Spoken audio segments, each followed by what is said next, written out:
আসসালামু আলাইকুম বন্ধুরা, আজকে আমরা ইংলিশ সেকেন্ড পার্টের গ্রামারের একটি অন্যতম টপিকস টেন্স নিয়ে আলোচনা করব। আমরা জানি যে আমরা যারা ইংলিশে কথা বলতে চাই, ইংলিশ মোটামুটি বুঝতে চাই, টেন্স ছাড়া এটা প্রায় অসম্ভব। টেন্স আমাকে জানতেই হবে। তো টেন্স হচ্ছে তিন প্রকার: প্রেজেন্ট টেন্স, পাস্ট টেন্স এবং ফিউচার টেন্স। এই তিনটা ক্যাটাগরির টেন্সকে আবার প্রত্যেকটাকে চার ভাগে ভাগ করা যায়। প্রেজেন্ট ইনডেফিনিট টেন্স, প্রেজেন্ট টেন্সকে যদি আমরা ভাগ করি, present indefinite tense, present continuous tense, present perfect tense এবং প্রেজেন্ট পারফেক্ট কন্টিনিউয়াস টেন্স, এভাবে প্রত্যেকটা টেন্সকে আমরা চার ভাগে ভাগ করতে পারি। তোমরা একটা ভিডিওতে তো আমাদের সবগুলো টেন্স আলোচনা করা সম্ভব না। আজকে আমরা শুধু আলোচনা করব প্রেজেন্ট ইনডেফিনিট টেন্স, এটা অন্য নাম হচ্ছে সিম্পল প্রেজেন্ট টেন্স দিয়ে। তো আসো আমরা এটা নিয়ে একটু আলোচনা করি। আমরা কিছু উদাহরণের মাধ্যমে টেন্স শেখার চেষ্টা করব। আর তোমাদের প্রতি অনুরোধ থাকবে, তোমরা আমি যে নিয়মকানুনগুলো বলবো এগুলোর উপর ভিত্তি করে প্রচুর প্র্যাকটিস করতে হবে। টেন্সের বিষয়টা এরকম, ইংলিশের বিষয়টা এরকম যে যত প্র্যাকটিস করবে তত তুমি ভালো পারবে। একটা জিনিস আমাদের খেয়াল রাখতে হবে এখানে, যে প্রেজেন্ট ইনডেফিনিট টেন্সের ক্ষেত্রে আমরা জানি তিন রকম পার্সন আছে: first person, second person, third person. এই ক্ষেত্রে খুবই মনোযোগ দিয়ে আমাদের যেটা খেয়াল করতে হবে সেটা হচ্ছে শুধুমাত্র থার্ড পার্সন সিঙ্গুলার নাম্বার যদি হয় তবেই শুধু ভার্বের সাথে এস বা ইয়েস হবে। আমি আবার বলছি, থার্ড পার্সন সিঙ্গুলার নাম্বার হলে ভার্বের সাথে এস বা ইয়েস হবে।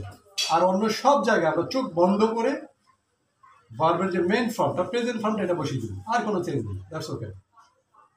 তো আমরা একটু উদাহরণের মাধ্যমে শেখার চেষ্টা করি। আমার সাথে আমার ছেলে আছে, ক্লাস 4-এ পড়ে।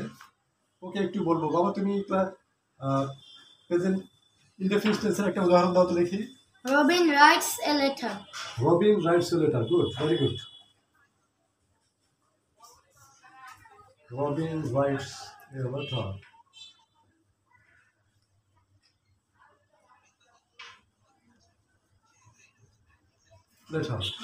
খেয়াল করো, আমি প্রথমেই বলেছি যে থার্ড পার্সন সিঙ্গুলার নাম্বার হলে এস বা ইয়েস হবে। দেখো, Robin third person singular number, তাই ভার্বের সাথে এস বা ইয়েস হয়েছে। হ্যাঁ, এখন যদি বলি যে রবিন টিভি দেখে, রবিন ওয়াচেস টিভি,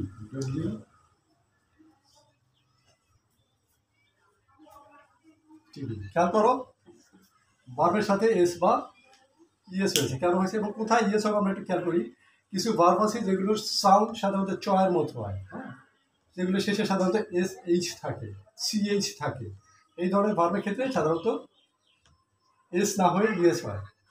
যেমন ধরো যে Robin watch TV, watches TV, mister Rahman teaches us English.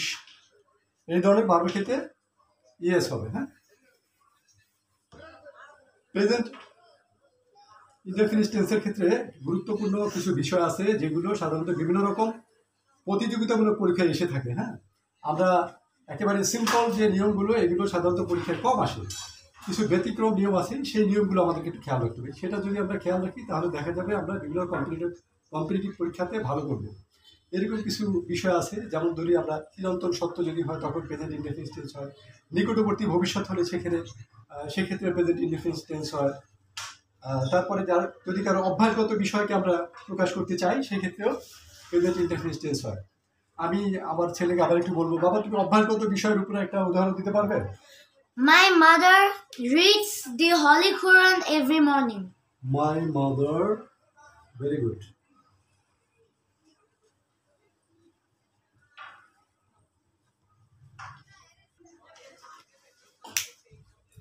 My mother reads the Holy Quran every morning. দেখো, এটা একটা অভ্যাসগত বিষয়। হ্যাঁ, অভ্যাসগত বিষয়। তুমি বলতে পারো যে mister Rahman walks by the river every morning.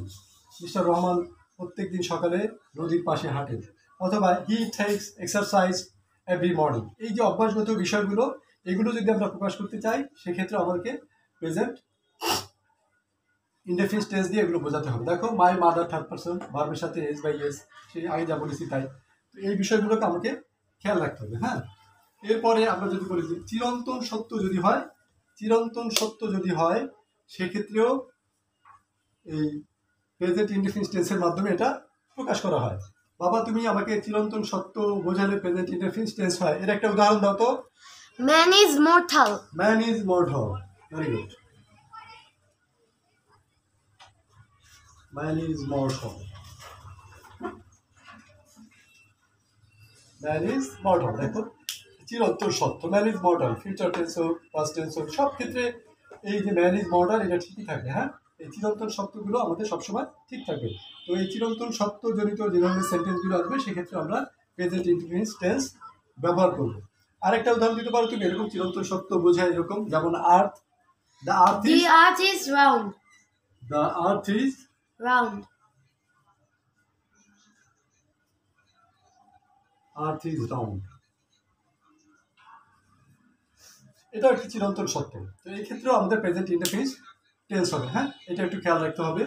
এরপরে আমরা যদি বলি যে নিকটবর্তী ভবিষ্যৎ, যে ভবিষ্যতে যে কাজটা হবে কিন্তু সেটা খুবই নিকটবর্তী, সেই সেন্টেন্সটাকে যদি আমরা নিকটবর্তী ভবিষ্যতে ফিউচার টেন্সে না লিখে সেটাও আমরা প্রেজেন্ট ইনডেফিনিট টেন্সে লিখতে পারি। আনাদ তুমি আরেকটা উদাহরণ দিতে পারবে এরকম নিকটবর্তী ভবিষ্যৎ টেন্সে? Sharif comes tomorrow. শরীফ খামস টুমোরো, আমরা এটা এভাবে বলতে পারি শরীফ উইল কাম টুমোরো, বাট এটা না বলে আমরা কি বলতে পারি? শরীফ খামস টুমোরো, শরীফ খামস টুমোরো।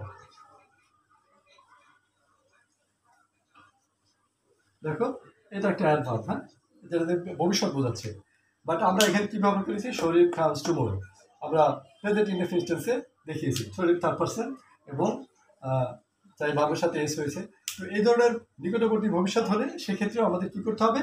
প্রেজেন্ট ইনডেফিনিট টেন্স ব্যবহার করতে হবে। তো আমি আবার আজকের আলোচনাটা একটু সংক্ষেপ করি, একটু সামারাইজ করি। সেটা হচ্ছে যে টেন্স মানে হচ্ছে কাল বা সময়, অর্থাৎ ক্রিয়াটা কখন সম্পন্ন হচ্ছে, কাজটা আমরা কখন করছি, সেটাই হচ্ছে সেই সময়টা যে নির্দেশ করে এটাকে বলা হচ্ছে টেন্স।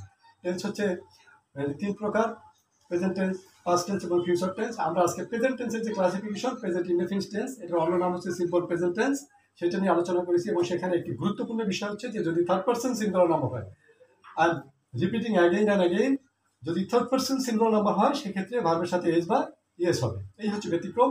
আর বাকি সব জায়গায় চোখ বন্ধ করে আমরা ভার্বের প্রেজেন্ট ফর্মটা, মেইন ফর্মটা আছে সেটা বসিয়ে দিব। এবং কিছু এক্সেপশন আছে, ব্যতিক্রম আছে, সেটা হচ্ছে যে নিকটবর্তী ভবিষ্যৎ হলে সেক্ষেত্রে প্রেজেন্ট ইনডেফিনিট টেন্স হবে, যদি অভ্যাসগত বিষয় বোঝায় সেক্ষেত্রে প্রেজেন্ট ইনডেফিনিট টেন্স হবে, চিরন্তন সত্য বোঝালে সেক্ষেত্রে প্রেজেন্ট ইনডেফিনিট টেন্স হবে। ইনশাআল্লাহ আগামী ক্লাসে আমরা পাস্ট ইনডেফিনিট টেন্স নিয়ে আলোচনা করব। আল্লাহ হাফেজ।